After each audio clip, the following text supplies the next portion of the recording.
Christopher Schindler has a chance to write his name in Huddersfield Town legend. Hello and welcome to episode 53 of the Andy Takes That Chance podcast, not live from Magic Rock Brewing in Birkby. On Saturday, surrounded by former coal mines and collieries, unfortunately it was Town who were the pits in the first half. An improvement came in the second half where Lewis O'Brien did this. Bakuna from deep crosses. Diaby makes a hash of it, but Town can't pounce. Here's Lewis O'Brien, who fires in the beautiful goal from the edge of the penalty area. A rising high left-footed drive from Lewis O'Brien. Town's go-to man this season has done it again. Unfortunately, Town couldn't complete the comeback and left Orkwell the losers in what some may claim to have been a relegation six-pointer. Coming up this week, we'll talk about the Barnsley game, the two new additions to the playing squad, our new CEO Mark Devlin, and we'll have a little look forward and build up to the Brentford game as well. Joining me, Matt, today is the Andy Takes That Chance regular Simon Copland. We've, of course, in the pub, so, of course, Josh Quirk was just hanging around in the back area. And here, as the transfer window's open, we made a new signing as well, and that is Dev Wilcox, who will join for his debut. Let's hit the highlights. Is this the moment for Lee Fowler? It is. Take your place in Division 2, Huddersfield Town. Joy for Jacko. Birkby and Steve Simonson's boots now. He's missed. Steve Simonson clears the frame of the goal and collapses in a heap of tears. Huddersfield Town are promoted to the championship. But Leeds are giving it straight to Moy again, who shoots. What a goal, Aaron Moy! An absolute thunderbolt delivered all the way from Australia. Smith scores for Huddersfield Town. 3-2 Town. Kachunga left it. And it's Tommy Smith, the skipper, who's drilled in surely one of the most important goals of the Huddersfield Town season. Oh, where's he going to drop? Hepburn in there! Forestieri, Danny Ward saves! Danny Ward saves! Lindelof misses his header, De Quattro's in, round De Gea, 2-0 Huddersfield Town! 2-0 Huddersfield Town! Here's Zanka to turn it into the pass, yes! And Cummins scored! Cummins has scored one of the most important goals of Huddersfield Town's history! Williams streaking across the halfway line, runs into Christopher Schindler and Town knock it forward. De Quattro's forward, De Quattro's got the better. Yes! And Laurent De Quattro scores! Laurent De Quattro scores! Christopher Schindler has a chance to write his name in Huddersfield Town legend. And he takes that chance!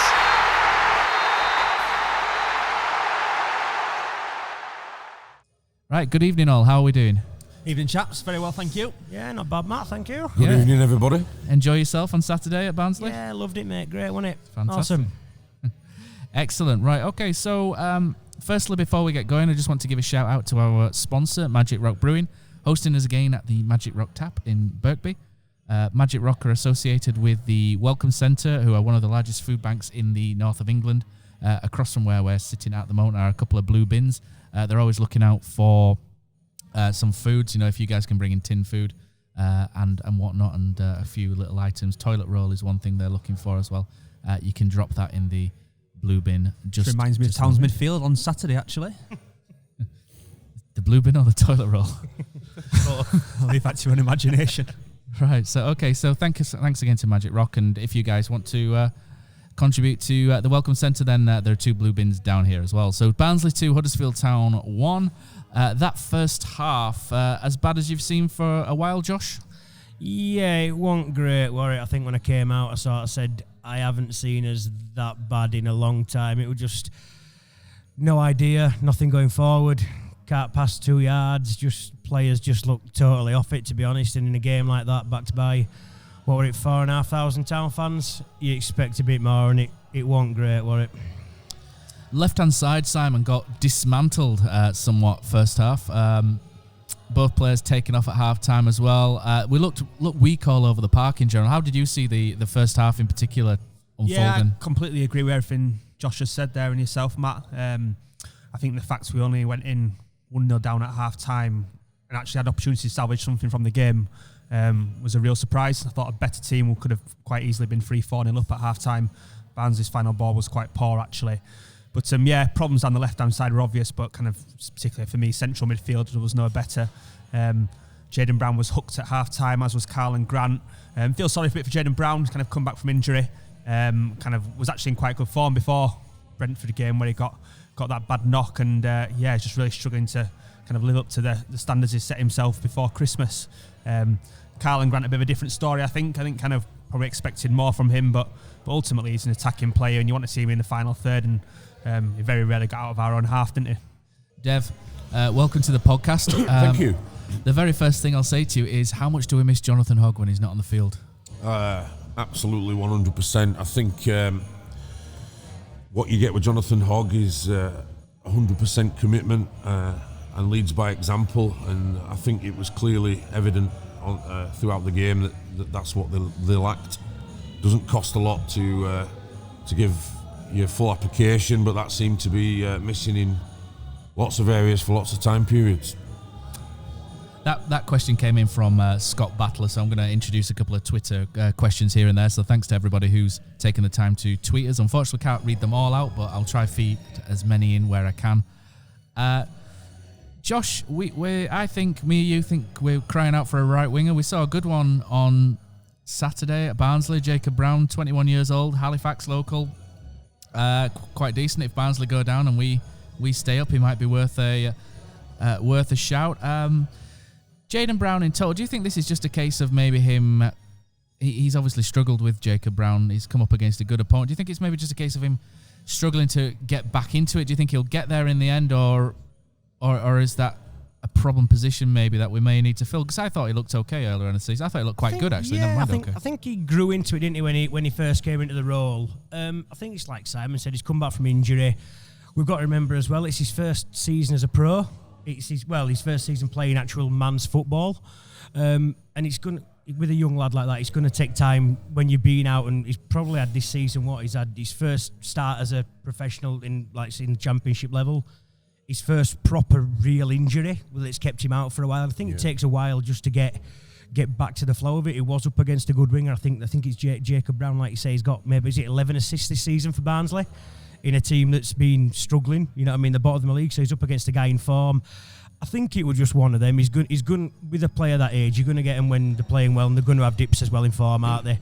And I think he just had one of them games where it was probably right where Cowley did protect him and take him off because he wasn't having a good game. Regarding doing it to strengthen that area, I think we said last week that 100% we need to strengthen that area because we can't expect him to play every game. We'll just have to see what materialises, won't we, over the next sort of week, if sort of what we're hearing out of the Lincoln end sort of thing from their fans is anything to go by. We might have someone else in there, but I think that's what we need. We need competition for places, and we can't expect him to play every week because you're going to get them dips in form. I think from my point of view, irrespective of whether Jayden Brown's in form, out of form, playing well, not playing well, we need to strengthen that position. Yeah. We're only one injury away from kind of another makeshift left back, whether it be Lewis O'Brien, whether it be Flo Hadishinai, and it's shown over the last few weeks that we just haven't got the sufficient cover there. So for me, I think kind of a signing there is a must. I'm actually surprised it's almost taken us this long. I think kind of we all knew in August that kind of we were short at left back. And the fact we haven't got one in by now, I think, is a little bit of a surprise to me. But let's kind of watch his space. Yeah, I know. It's one of them, and it's like you say, it's been a problem position since the summer window, hasn't it? And we've not been able to get it covered. And like I say, as soon as Jayden Brown goes out, we're having to bring in Lewis O'Brien to cover. We did an half decent job when he was there, to be fair. But you miss him in midfield. But then you're missing him in centre midfield, aren't you? Where he's been his best for us this season. So I think what's noteworthy about Jayden Brown as well as his age, to be able to expect somebody to come out week in, week out and make 70-80% performances that are going to keep him in the team is unrealistic at that age. As you rightly pointed out, it's his first season. He's going to struggle to keep, a regularity of keeping it good all the time. I just want to make two other points about kind of Barnsley before I forget. My mind's not what it was. Go on, man. I mean, kind of the application and the kind of the the effort on the field was quite poor. But there was a couple of things one thing particular that stood out in terms of tactics for me. It felt quite early on in the half we decided to kind of adopt this long ball approach. You saw Grabara quite quickly usher the two centre halves up the pitch, and we kind of looked to that target man kind of to win the flick-ons, and then you wanted Grant and Kachunga running behind. But I was really surprised actually it'd gone with Campbell and not Mounier in that instance. So Mounier off the back of a fair few good games, kind I was in his dropped him. the form, his best form he's been in for a long time. Admittedly, I think he could still kind of doesn't look a £13 million player, but better than he has been. And then we're kind of playing tactics that would be perfect for him, but yet he's on the bench, and I just kind of didn't really kind of. Necessarily two didn't sit quite well for me. I think they've misjudged Steve Mounier a little bit personally. I think he is the type of player you can play the ball into and you can run off of him. They don't seem to like him up front by himself for some reason. They see him as an out and out target man. They don't see him as someone who can run with the ball, who can work the channels, who can drop off and bring others in. I think I like the Cowleys a lot, don't get me wrong, but I think they may have slightly misjudged some characteristics from Steve Mounier. I'm just wondering if you guys feel about that as well. He's got quite a lot of mobility as Mounier. You know, he's not a steadfast lump up to a number 9 and hold the ball up or flick it on. He's got pace and he's got quite a bit of good ball control, probably as good as Grant, if not better, at keeping the ball. So I agree with you. I think they have misjudged it somewhat in that area. Yeah, I think it's like Simon said there, when you're playing that tactics, like I said, you could see really early doors that was what we're going to do. We're going to knock the ball long. You think when you've got a striker who, I know like he divides opinion to Steve Mounier. Personally, I quite like him still, but he's one of them where it is, if that's what you're going to play and you're going to play route one, you've got a guy who scored 3 goals in 4 games or 3 goals in 5 games, whatever he is. He's in decent scoring form for himself. He's played himself back into a little bit of form. You want him to play them sort of tactics. Why take him out and put Campbell in, who's not really been fit and not firing? Because the ball were going up and it were coming straight back. At second half, it wasn't much better, but at least we spent a lot more of the time up our end of the pitch where we were attacking, because we had someone up there, we had someone who had a point where we could play the ball into, and I think we really missed that first half. I mean, from my point of view, currently we only look dangerous from set pieces. We only scoring from set pieces. And it pains me to say it, I cannot see us scoring from open play. Kind of Lewis O'Brien's goal, wonder goal, great strike aside. So for me, he's got to start. He's got to start at this moment in time until we kind of are able to introduce different players, more creative players, Alex Pritchard, perhaps Emile Smith-Rowe, perhaps. Then kind of it's our only route to go, really, from my point of view. So one of the frustrating things that Town fans have been venting about online is Fraser Campbell's post-match interview.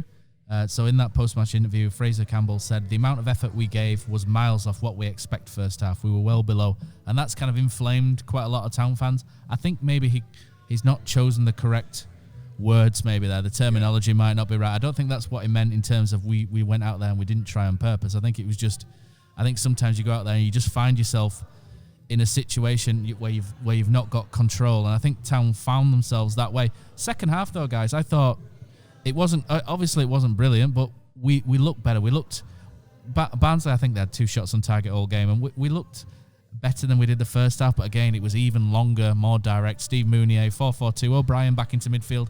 I thought Chalabar and Bakuna really struggled in the first half in that double pivot, whereas O'Brien just added a bit more bite, a little bit of tenacity in there. How did you guys see the second half going then? Because I thought we improved. I wouldn't say, I don't think we deserved a point, but there was a slight improvement in there, and Mounier storming off at the end probably wasn't great to see, but you could understand his frustrations in many ways after a good run in front of goal. Yeah, I mean, from my point of view, first half 2 out of 10, second half 4 out of 10. It's not particularly enjoyable to watch, is it? Even as an improvement in the second half, crikey, I won't want to sit through a season of that. I think if this is the way we're going to play till the end of the season to get to the 50 points that they've spoken about, then so be it, and I'm relatively comfortable with that.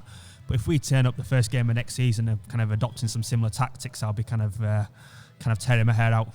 Josh will be tearing whatever's left out of yours as well. I know, there's not much left of mine after watching us for this long. You have to grow your beard. Yeah, I know, to grow that out. No, I think Simon's right. I think it's one of them, innit, where the second half was a little bit better just because we actually went for, we had say Mounier up front, we went long, we had someone who could hold the ball up a bit more, everyone plays higher up the pitch, we created a few more, well, Mounier had a decent chance that was saved, didn't he? We looked like a little bit more threatening.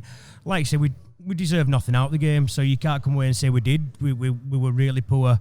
Barnsley out-enthused us and deserved the win, but I think we started off the second half relatively well, and then we conceded a goal, 2-0, and then it sort of you've got to try and then pick yourself up again. Luckily we scored straight away and we couldn't get the equaliser, but we didn't deserve it. If we're being honest, we deserved absolutely nothing out of that game. We got what we deserved, really. So those comments from Campbell seem to have caused, like I say, a little bit of disconcert. One of the Twitter messages that came through to us was from at DJ Matt Ellis. He said, "Is the seemingly poor attitude from players infectious, and if so, where did it start?" So I'll open that up to you guys rather than answering that myself. You're all looking at each other now. Go on, Dev, get fired in. I was going to say earlier when Simon and Josh were talking about the application of the players, this infestation that we have, or apparent infestation that we have, is just really, really getting and spreading through the club, and I don't know the cause of it. Obviously, there could be several reasons why it's been it's come to the fore, but since David Wagner left, it's been. That's what I trace it back to. It's been a progressive, if not relatively embarrassing, turn of events, really. I mean, to get relegated from the Premier League, for instance, without any recognised left-sided player, and you've got half of the players putting them, down in tools and not wanting to play or apply themselves. I think it's something deep-rooted that needs eradicating. I'm not sure what that is, though. That's the issue.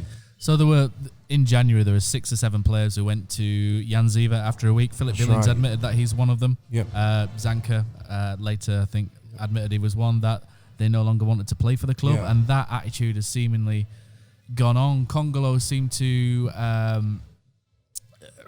he seemed to have missed it at first, didn't he? Yeah, seemed to be okay over the summer, but he's obviously the one that's come out now. He's a senior player. He's a Dutch international. Yeah, absolutely. Apparently a leader, or was a leader in the dressing room.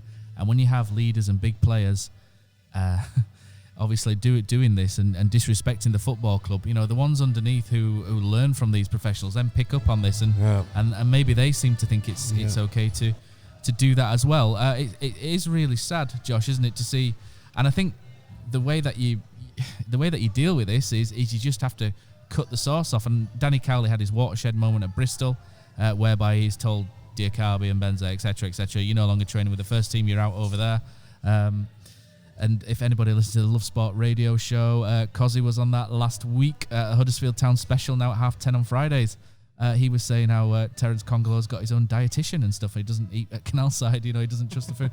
So, you can see that these things are sort of deep-rooted within the club. And I think the only thing really we can do is just chop off the wound, if you like, and we really need to get these players out of the door who are influencing others as soon as possible. I think it's like you said there. I think, like you said, Danny Cowley had that sort of the straw that broke the camel's back, wasn't it, at Bristol City a little bit with a couple of them. And I think that's the only way. We've got to try and get them out of the club as quickly as possible and just rebuild, because the longer it keeps on going, you don't know what negative influences them lads have that are turning up week in, week out. Basically, like they've said earlier, they've down tools. They don't want to play for the club. They're not bothered. They're happy just to pick up a paycheck and then get on with it and not do anything else. Yeah. Like I say, it's just about rebuilding now, and it will take a while. I think we've all got to realise that that summer transfer window, or that January transfer window that we had in that last season of the Premier League, it goes back to the scouting and looking at the right character of players, doesn't it? Absolutely. And we've brought them players in. But the players, they didn't want to play for Huddersfield Town, they wanted to play in the Premier League. And we're always going to have that struggle at Huddersfield, because we're not a big city club, we're not a big club. But when you sign massive, Josh. Well, we like to think that, we say that, don't we? But it's one of them, and like when you're bringing in players like that, who, when you do get relegated, you've always got that chance that them players are going to then turn around and just down tools, and they're too good for the Championship, even though they've not proven they're good enough for the Championship. In their mind, they are too good for the Championship. And like you say, it's just cutting it clean off. It's getting them out, and then letting Danny Cowley build a side that he can build over the next few transfer windows. The problem we probably lost a couple of players who might have put a few wrongs right, who kind of, I'm not saying had these lads up against the wall and given them what for, or were kind of, I won't necessarily mind that on one or two occasions, but people like Tommy Smith, people like Chris Lerver, who kind of, that were good characters, who kind of model professionals, who might have kind of got Terence Congolo in, kind of taking him to one side, had got Isaac Kembenza to one side, and kind of said, look, you're in and living here, mate. These fans kind of are paying through the nose to come and watch you week in, week out. You know what? You can pull your bloody finger out.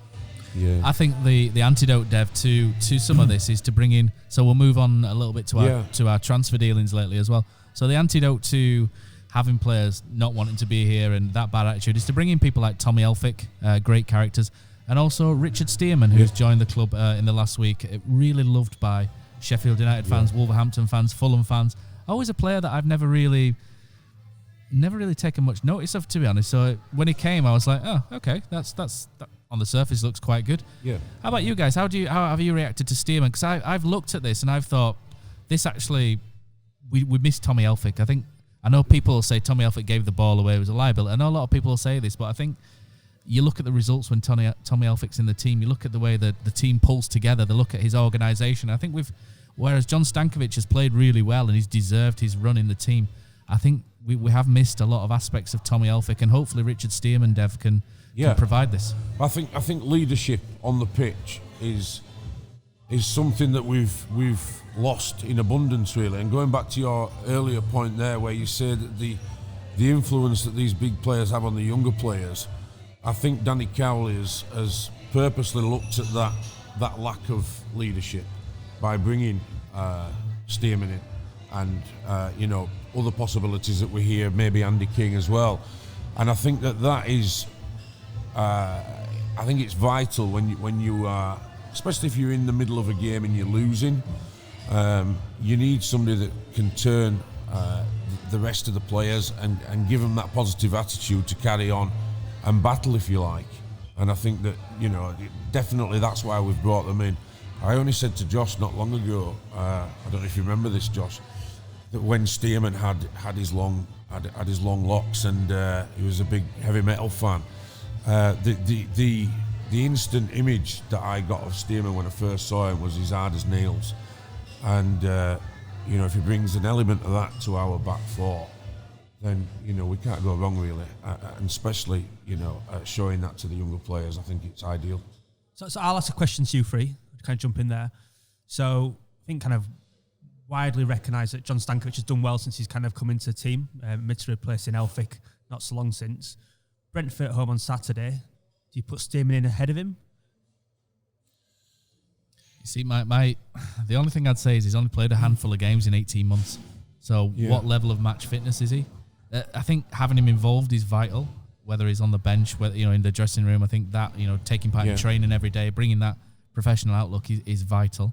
Whether he starts, I would probably say no on Saturday, unless he is fully match fit. Or if we're missing Jonathan Ogg still, just throwing it out there, do you move John Stankovic into that defensive midfield role that he's played before? To the Stanker man. Well, I think he could play the Slovenian Shield. He's certainly got the ability to step up to midfield, I think, Stankovic, with his ball playing. It might not be ideal, but when you're missing your leader in Jonathan Ogg for another game there, and like we've said there with Dev, we're missing leaders all over the park at the moment, and that's why probably Stearman's been brought in.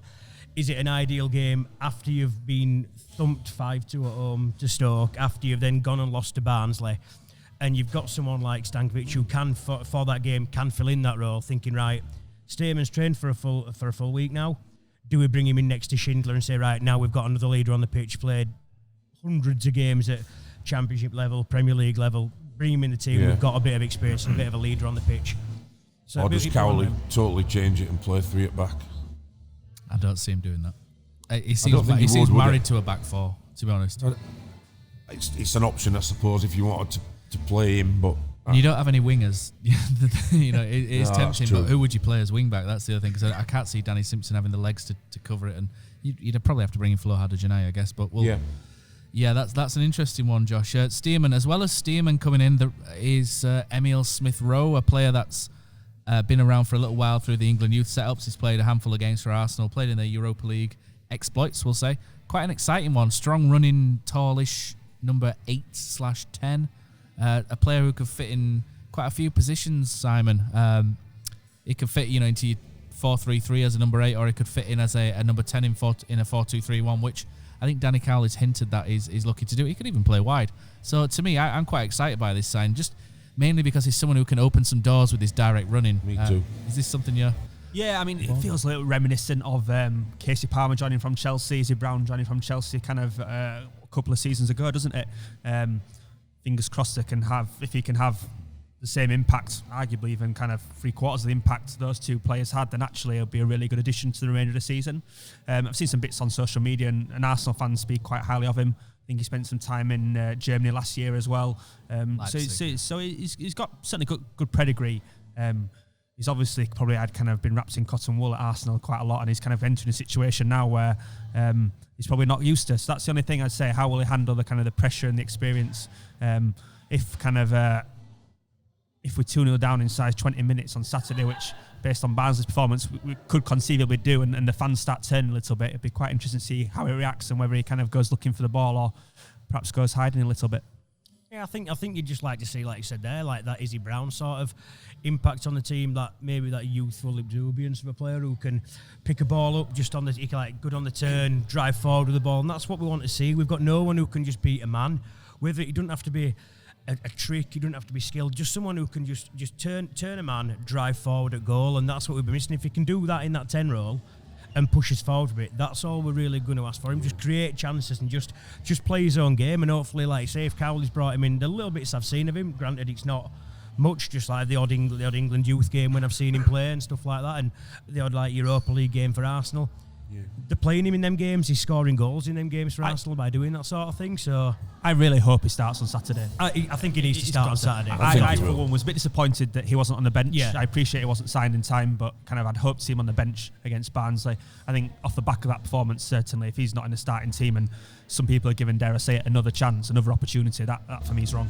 The reason why they didn't appear on Saturday, according to internet sources, was the blood results didn't come back from the lab in time to confirm the medical, so that's why they missed the deadline. Oh, right. So, Emile Smith-Rowe, so we're hoping for maybe a Ben Thornley style introduction, where I think a lot of people who were there will remember. Simon probably won't, he's too young. We'll remember Ben Thornley. Josh, you're an old man, aren't you? So you'll remember Ben Thornley's I do remember intro. the loan Ben Thornley. Yeah, the good Ben Thornley when he came on loan. He's very good. He was very, very good when he came on loan, yeah. He'd probably be spending a lot of time in here now, the latter Ben Thornley, wouldn't he? But yeah, it's a great story as well as Ben Thornley, just randomly. Last time I heard. Yeah, really good story. His book is really interesting. So if anybody's interested in knowing what happened to Ben Thornley, he's got a book out at the minute. Not that this is part of the agenda, it just randomly came. Get him on next week, sponsored by Ben Thornley. Yeah, shall I see if we can get him on next week and drop him a tweet, see what he says. That'd be great, actually. I'm surprised he's not seen at Salford more often. So so I think we've wrapped up pretty much the Barnsley. I probably won't call it a debacle. I was going to say debacle. It could be called a lot worse. Yeah. Pretty mildly that, mate. Let's just say performance. And Simon, you were quite impressed with Jordan Williams, who left Huddersfield quite young. He was rated at Huddersfield. Liverpool were looking at him at one point to take from the academy, amongst others. Huddersfield maybe let him go a little bit early, do you think?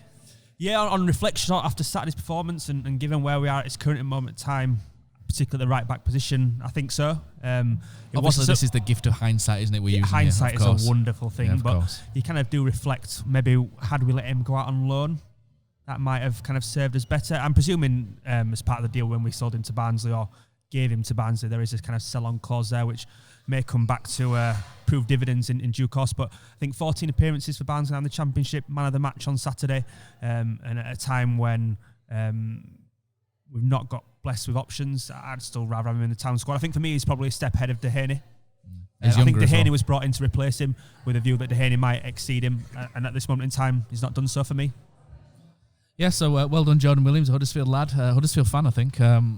So, it's good to see him do well. It's just a shame it's not for us, but, we move on. Okay, so we'll go back to Twitter for some of the other questions through. So Sivan John has tweeted us from Indonesia. I once said he was from is it Indonesia or Philippines?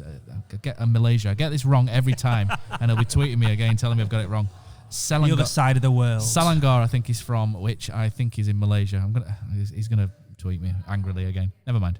So Sivan has sent us a tweet, as so has Mali89, and they both mention Andy King, the possibility of Andy King coming in quite strongly linked in the last few days. What do you think to this, Dev? Do you think Andy King, again, we look at Stearman, solid leaders, off air, off recording, if you like.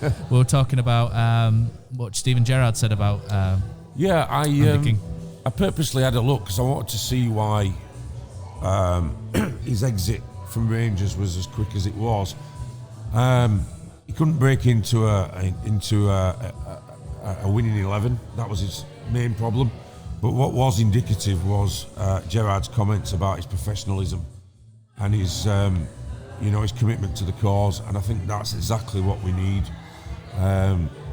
He could always replace Hogg at any time for injuries. I think he'll have a big part to play in the dressing room.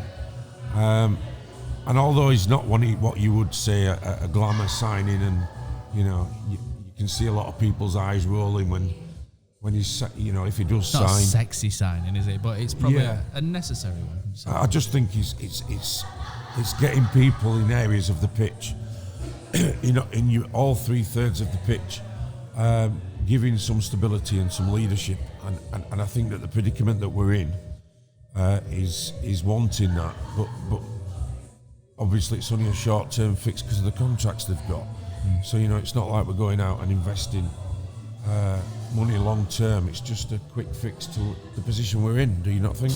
Yeah, I think it's one of them. I mean, when I heard it, I messaged you, Matt, didn't I? And I just sort of thought, well, what's the point? It's an area where we're well stocked, but the more you look at it, it's like Dev said there, and he needs players in. I've said it a few times. He needs players he can trust. Yeah. And when you sign a 32-year-old Andy King, who's been at Leicester a long time, played a lot of Premier League games, Premier League winner, played a lot in the Championship.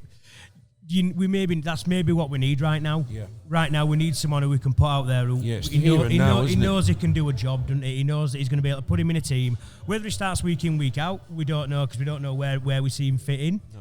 But he knows he's going to have a player there who, like you say, it's professionalism. When we've got a club at the moment where we've got half of the team that don't want to play and have down tools, you've got a player there who's a professional, has been a professional for a long time at the top level, and you know what you're going to get. Like Danny Simpson. Yep. That sort of player, isn't it? You know what you're going to get with him. Yeah. I think it gives. He's all right. You know what I mean? It's MEH, isn't it? It's meh. But a mess signing. I know what you mean, but I just think as well it also gives Cowley a voice on the pitch, and I think it's all right Cowley shouting instructions from the dugout, but these seasoned pros like King and Stearman, they're the type that would not require any incentive to tell people what to do. And I just think that having that in areas of the pitch will just benefit us, that's all. And all of a sudden you've got your spine, haven't you? You've got Stearman, you've got Hogg, King, and then Fraser Campbell if he plays up top as well. So you've got quite a strong, experienced spine. All thirds are covered, aren't they? Absolutely. I guess what interests me is then, I understand the signing and Schindler, for the next 6 months. Yeah. It's then what does the team look like at the start of next season? So the team at next season is King, Campbell. Is that team that's going to get promoted out of the Championship? I personally think not. I agree. And should that be our ambition? It's kind of, I guess that's a question to people who get paid a lot more money than what I do. Yeah, I think we've got to concentrate on turning the corner first, haven't we, before we look around the next one again. But I take the point, absolutely, that long term. But no, the rumour is it's a loan till the end of the season, and then as they keep saying, it's easier to do the business in summer as what it is in January. So hopefully we'll have something coming then. So another one. So again, we've been asked by Twitter by Matt Ellis and Scott Battler again to discuss the Harry Toffolo rumours. So we mentioned him last week on our transfer special as well. David Hartrick, who was on here, who's the Optiman for Huddersfield Town, and Raging Seagull as well. He is a big fan of Harry Toffolo, and he thinks he'd be an excellent signing. I really trust Dave's judgment on that as well. He's one that 24 years old, left back. Lincoln fans absolutely adore him. If this is true, and if we could get this over the line, this is one that excites more for me, Dev. Yeah, I think as Simon pointed out earlier on, it's a position that we don't have a lot of availability in. Apparently he's very good at going forward. He can beat a man quite easily. I think the other thing that's quite apparent about him is that he's he's an 100% grafter, which seems to be Cowley's kind of trademark. That's his mantra, isn't it? Yeah. It's like Wagner. It's like an English Wagner in that. Yeah, isn't it, I agree. But like you've said, Matt, the Lincoln fans adore him, and so it says a lot about the player that we're possibly going to get. About you guys, Simon, Josh, would you be happy with this one if it came off? I have to admit, it's not someone I've seen much of, so I've just got my phone out to give him a good Google, because Google's a source for anything. And what's quite interesting, actually, so the first sentence on Wikipedia... Let it never be said, we don't do our research on here. Born 19th of August 1995, is an English professional footballer who plays as a left-back for Huddersfield Town. That's what Wikipedia says. So we're recording this on Wednesday evening, nothing's been announced yet. Gospel. But Wikipedia knows, so done deal. No, it's like you say, it's someone Cowley knows, and it's a player that he's had at Lincoln. It's a player that he obviously likes. Like I say, I think it's always good when you're getting the feedback from the Lincoln fans, which is really salty. Yeah. They're really not happy that Danny Cowley's come back in for one of their players. Not for the first time. And like I say, it's a position we need. It's the right age.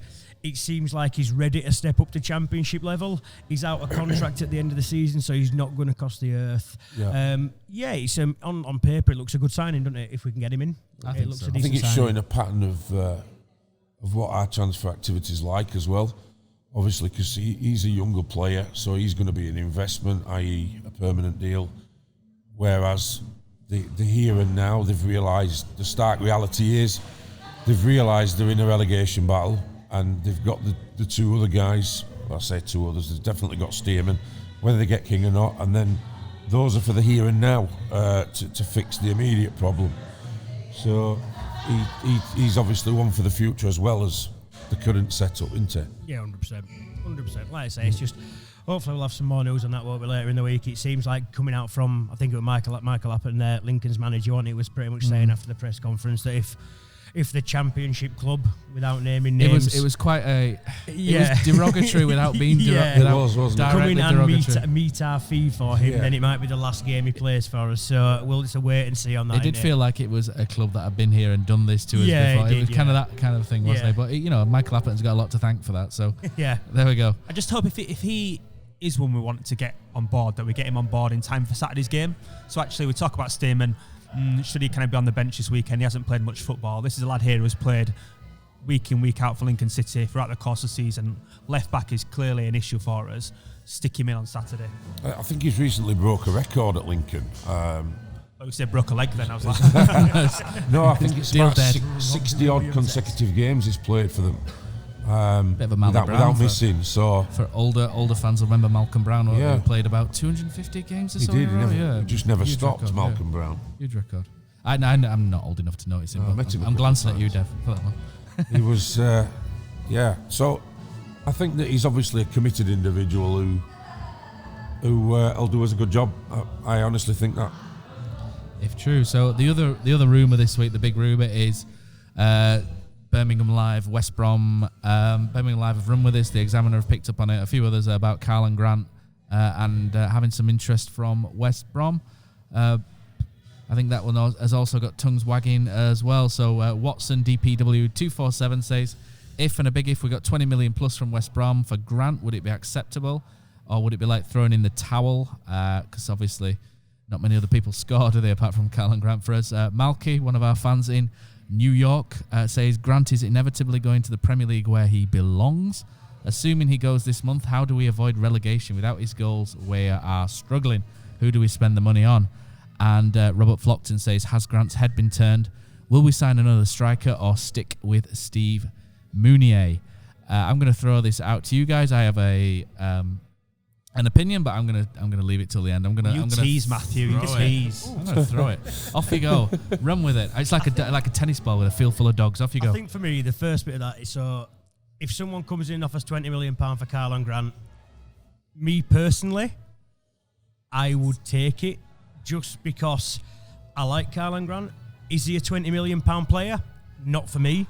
I think he's a goal scorer. He does score goals, but if he's not scoring, he's not giving you much more else to your team, and that has dried up. Whether he's, like I say, his head's been turned a little bit, I'm not 100% sure, but I think he has got a long way to go to get. He's got a lot to work on for me myself. I think to get into that Premier League player as like a regular starting Premier League player. My worry is that if we do take it, we do need people lined up to bring in pretty much straight away, not just up front, but to hopefully cover the other positions. I mean, I think me and Matt, we've spoke a few times that for me, the ideal replacement and someone that, you know what I mean, that I would look at would be someone like Ivan Toney. Stole my name. Stole it. Sorry.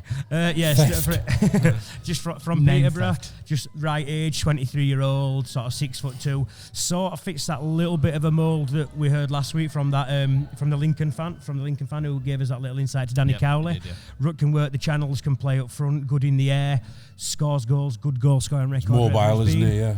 I mean, he's going to cost you a lot of money. He's going to cost you, you're sort of talking £5 million, aren't you? Maybe more, yeah. But if you're getting that sort of money for Carl Grant, you can make that investment in that player if you can get the money and do it. It's whether we would do it. That's my only issue with it, really. But £20 million, a lot of money to a club like Huddersfield Town at the moment in time, if we could reinvest that.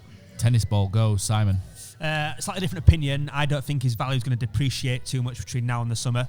So I think whatever they offer now, someone will come in and offer the same amount in the summer. So I would hold on to him unless he chooses to down tools. That's what I mean. I think if his head has been and if Barnsley was anything to turned- go by, that may be starting to happen. Yeah, I think it's one of them. Innit? If he's happy to stay and he's happy to contribute to the team and carry on playing like he has been for the majority of the season, then you sort of think, well, yeah, like you say, he's not really going to his value is not going to go down. He thought it could go up if he scores another 10, 12 goals. But like I say, if his head has been turned and he's down in tools, then you've got a player who doesn't want to be here, who's a big asset to you at £20 million. Then if he's not going to play and he's not going to put the effort in, then see you later. We'll take £20 million. And I think where are we now? We're at kind of 15th of January. It depends when this gets done. So if this could potentially get over the line in, say, the next kind of 5, 6, 7 days, and then that gives you a week in which to find a replacement within this window, then I'd be a bit more inclined to do it. If this gets done on the 31st of January, and here we are, kind of, we haven't got time to find a replacement, we're a squad member down, then that's when I'd probably say no. That's the worry, isn't it? I mean, you'd love to think they have a backup plan for if Carl Grant goes, that we could just go, we really like X player, we are going to go and spend the money to get that player in. The only problem is, judging on the last few transfer windows, have we got that plan in place? Well. So that's the problem, isn't it? I think that replacing him would be a must, without doubt. I don't think that they can rely on just the fact that we've got Steve Mooney here. I don't think that'd be enough.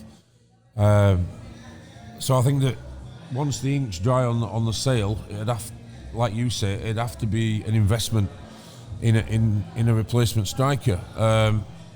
Ivan Toney, I've seen quite a bit of. I do like him. I think that's a good shout, Josh, or maybe Matt, or whoever came up with it. Matt's pointing to himself. He claims all of the players. He's claiming it. He's claiming it. But I also think that there are many out there that would quite possibly come in and do a good job. One person that's kind of turning my head, if you like, the same direction as Carl Grant's is turning, is Tyler Walker at Lincoln again. Poor them. But he's on loan there from Nottingham Forest, and I have noticed that he's now progressively getting better season by season. He's gone from League 2 to League 1, and if I'm not mistaken, I think his goal scoring record this season for Lincoln, I think he's got 16, which is better than Grant's was when we bought Grant from League 1 last year. I think that would be a suitable candidate. Obviously nothing that I've heard, it's just something that I've thought about. But I love how Lincoln hate us. And we spoke to a guy did a really good from Lincoln City fanzine who was really great. Did a transfer thing for us last week, and I like him. Yeah, it was excellent. But the Lincoln City, especially considering the Pavel Abbott goal in 2004, the amount of salt for that was hilarious. And they still argue to this point now. It's brilliant. And there's just that dickhead inside me loves annoying Lincoln City after that. So I'd be on board. Like just them with just a to stick annoy in them. it every now and again. I'm on board, Dad, just to annoy them. I mean, they've just lost 2 players to Salford, haven't they, as well? Andrade and O'Connor. There's possibly Toffolo coming here. They've had a bid for John Akinde. and then now I'm talking about Tyler Walker, so I'm not making it easy for them. But that's what you get, and who are all these players down to? They're all down to Mr. Cowley. So if they are creating all this attention for people who are prepared to spend money like Salford are and Huddersfield and various other clubs, then it's kudos to Danny. I think it all points back at him. So you guys have mostly covered my points off there, so that's good. So for me, it depends mostly on player power. What does Karl and Grant want to do? The last thing we want is another unhappy player within this squad of unhappy players, in my opinion. Losing him in January is a massive risk because you could go out and you might not be able to get anybody. Your player you might sign might be useless. We've seen that before. It's a huge risk, huge gamble to swap. If we can get away without doing it now, and like Simon says, if the value is still the same at the end of the season, I'd wait till the end of the season. I think that's a sensible. That's the sensible thing to do, but it just depends on what Karl and Grant wants to do. That's the sensible thing to do. I think it's what we'd all want in it, but it's like we've said, if a player's head has been turned and he's not wanting to play at this football club anymore, that's when you've got to reevaluate, haven't you? And you've got to say, look, that's it. And we don't know what the situation is, do we? We don't know what's going on. No. It could just be, like say, if his head has been turned and there's offers coming in, let's say, if it is West Brom, he can look at that and say, West Brom want me, they've got a really good chance of going up. If they're going to pay the money and he turns around to town and say, look, I don't want to be, I want to move, then you put in, what option have we got? If you don't want to play, do you cash in and take the money, and hopefully you've got that backup plan? If you force him to stay, he's not going to be the same player. That's what I mean. If you're saying no, you're staying, what sort of player are you going to get? Well, I can see this going down the line that similar to what happened with Jordan Rhodes, that the player makes it clear he wants to leave or he wants X amount of money per week, and you've got the continuous bids coming to the point where you can't leave it to the summer because the bid is that good that you have to take the here and now, and that's a possibility, I suppose. It would take it, but if we did get a lot of money in for him, over 15-20 million, then I think Ivan Toney would be the one that I'd like to see, and I'd still try and annoy Barnsley by going for Jacob Brown as well, although I'm very sure that wouldn't happen until the end of the season. I'm just like annoying people. I think we can take as well. Oxford as well. There's a midfielder at Oxford I really like called Shandon Baptiste as well, who I think was a really good player. Can I throw one more out there then, while we're kind of almost creating rumours for ourselves? We're just making stuff up here. Just stuff up. It's on Twitter. All on Twitter, they're after players. Chris Brunt. Which again has probably got a bit of a reaction, but Danny Cowley's spoken before about how he needs to address the balance on his side and doesn't have many particular left footers, and I just think at a time when we've talked about experience, people like Andy King, Richard Stearman coming to the squad, Chris Brunt kind of fits that bill. Someone presumably would pick up pretty cheap or on loan for the next 6 months. We'll give you an option at left back or left midfield, maybe even centre midfield as well, and I just think West Brom would be kind of willing to let him go. What I'm not saying, to be clear, by the way, is we do a swap deal between Karl and Grant and Chris Brunt. I think that wouldn't be good business for town. Kenneth Zahor as well, just throw them all in. I think that's a good point, Simon. He's got an absolute wand of a left foot, and with us being quite getting good at set pieces, dare I say, I think he'd be. I think he'd be a good addition. Why has no one ever got a wand of a right foot? You ever thought about it? You never hear someone say because the left footers are like 1 in 7 or something. One of a left foot. You never about a right foot, do you? No. Start of that. Sorry about that. Back to topic. Moving on. I think Chris Brunt's a good shout, though. Yeah, so Simon, you want to talk about the new CEO, Mark Devlin. Mark Devlin, formerly of Brentford. A number of clubs, actually. Yeah, Dundalk, QPR was he at one point. He's had. I'll let you go to your notepad. Notepad/LinkedIn. It's amazing what you can find out. I was quite intrigued by the announcement from Huddersfield Town in the week that for 2 reasons. So Mark Devlin's joined the club. Firstly, he's an interim CEO, which is quite interesting in itself. How long is he going to be here? What's his remit? Etc. etc. Which I don't know the answer to. And then the wording in the kind of in the article, really, which says an experienced sports administrator, and I was kind of like, what is a sports administrator? And someone who's got quite an interest in football, how do I potentially become one of them in the future? But anyway, by the by. So Mark Devlin, yes, a man who's kind of started his career at QPR, a kind of commercial and marketing kind of area, so probably a role similar to what Sean Jarvis does for us now, and then spent time at Swindon Town. Spent time at Notts County, but most recently kind of spent 7 years, 6 months at Brentford, and then after that kind of some time at Dundalk. That was sandwiched, by the way, by a time managing Westway Sports Centre. Like Gordon Brittas from Gordon Brittas. Yeah. Looks like Neil Warnock is Gordon I'd probably Brittas. have Gordon Brittas rather than Julian Winter, but anyway, that's by the by. I think kind of at Brentford, he kind of involved in quite a lot of things, and obviously over his time there, Brentford have kind of progressed both on the field and off the field. One of the things I think he was involved in quite significantly was the planning of the move from their current stadium, Griffin Park, to the new Brentford Community Stadium, which is quite close to my office and work, and that's kind of scheduled to start next season, really. So I think he's been involved in lots of stuff, probably more off the field than on the field. Really interested to see how that kind of appointment goes. From what I have read, the very little of it, people speak about him really positively. He's a good communicator, apparently. So everything sounds really encouraging, particularly after the episode we had with Neil Hart. I guess my only kind of question is, he's very much a southerner. You listen to him speaking, is from the London. I won't do an accent. He's obviously he's spent the majority of his career in and around London. So hopefully he'll relocate and dedicate his time to Huddersfield and not spend his time on the M1 or the East Coast main line, as per Chris Powell. So where do they always put them? They always put them somewhere, don't they, in flats at Huddersfield? Manor House. Some at Almonbury, isn't there? Yeah. On Somerset Road, and there's a cul-de-sac in Fixby as well. What's the one I'm thinking of? Flats where Gary Roberts used to stay. They always have players up there, don't they? You mean the Heritage. Heritage. Yeah, that's next the one. to Equilibrium. Yeah. I'm sure there'll be room up there. Won't Then there? Manor House up there as well. Just off the motorway. Theo was up there as well, wasn't he? Theo Robinson. So Mark Devlin, the only thing I know about him is he's supposed to be good with fans. Cozzy was digging out some info for us, wasn't he, on our WhatsApp group the other day? Some good stuff that came from Cozzy, who's in Spain at the minute. That's why he's not on the podcast. Yeah, just for a change. He was in Gibraltar last, wasn't he? He's been in Cadiz, I think, this week. Nice place. Southern Spain. Nice place. He lives the life, does Cozzy. He's a good lad. So Mark Devlin supposed to be good with fans, and I think that's interesting. And if Mark Devlin is good with fans, I know a podcast that will be very happy to host him at Magic Rock if he fancies it. And Simon will even do his Cockney accent if Mark promises to come on.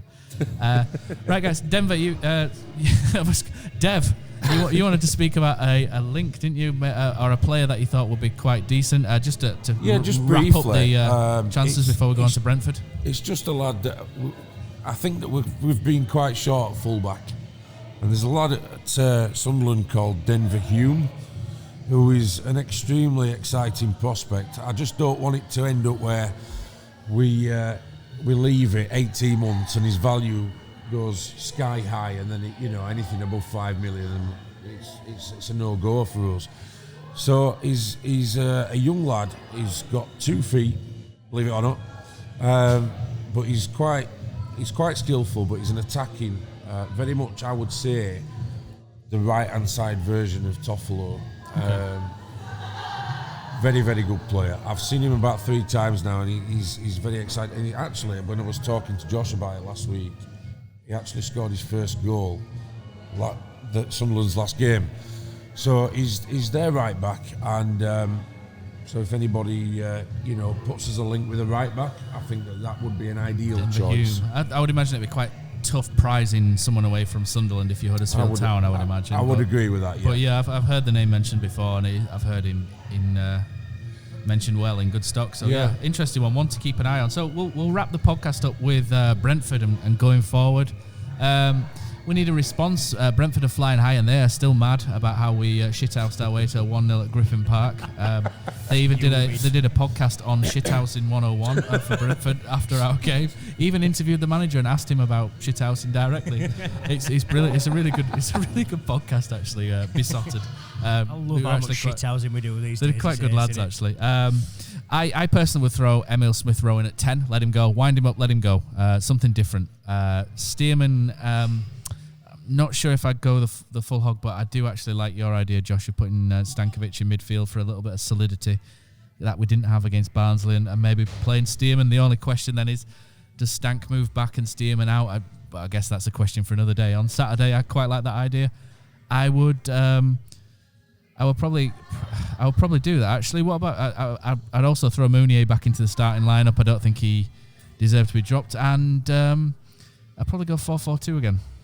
I think that served us well against Blackburn and Forest. It's going to be a tough one, isn't it? Just because, like I said, we're a little bit all over the place after the last couple of games, and you've got a Brentford team flying high, and also probably for me one of the best footballing teams in the division.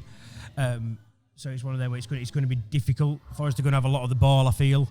Yeah. They've got players that are good on the ball. They move you around. They create space. And they're flying out. It's going to be tough. I can see it probably going a little bit like the away game at Brentford. I think what we'll do is we'll try and sit off them. We'll try and hit on the break a bit like we did there, soak up a bit of pressure. Touch wood, it's the same result. It worked well at Brentford. They couldn't seem to break us down that game. Obviously, we're missing Hogg again, so that's going to be fun. Hopefully we can get Smith Rowe in the team. And like I said, that's then our little bit more creativity in there. And like I said, hopefully we can sort of get that. It's going to be hard. Like I said, I think we're going to see a lot of periods where we're not going to have the football, and it's just about sticking in there. And hopefully, like I say, fans turn up. Hopefully we can just get behind him and hopefully shithouse his way to another 1-0 and really boil some piss. Shithouse Phil. 4-2-3-1 for me. I think that's what we played at their place and it worked well. I'd go Campbell up top, despite what I said earlier, because I think actually him and the way he pressed their backline really worked for us. I probably kind of tempted to put maybe a Brian in the 10 role. Again, kind of really pushing their backline and kind of screening that defence. Grant on the left, Emile Smith-Rowe from the right, midfield two. I like Josh's suggestion of Stankovic and Bakuna possibly. Although I kind of think he's a little bit hit and miss at the moment. And then a back four of Stearman, Schindler, Simpson and fans at the minute. Harry Toffolo or Binwell. How about you, Dev? How would you approach this one? I don't think Mooney will play. I don't think Grant will play. So I think, as Simon says, 4-2-3-1.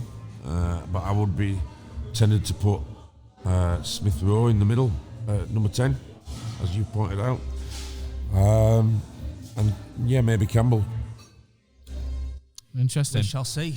Interesting. So Huddersfield at home on a Saturday. If you do fancy a pre-match pint, then Magic Rock Brewing is available to come. It's a decent place to come and spend pre-match. I quite enjoy it here. There's a food truck out the back.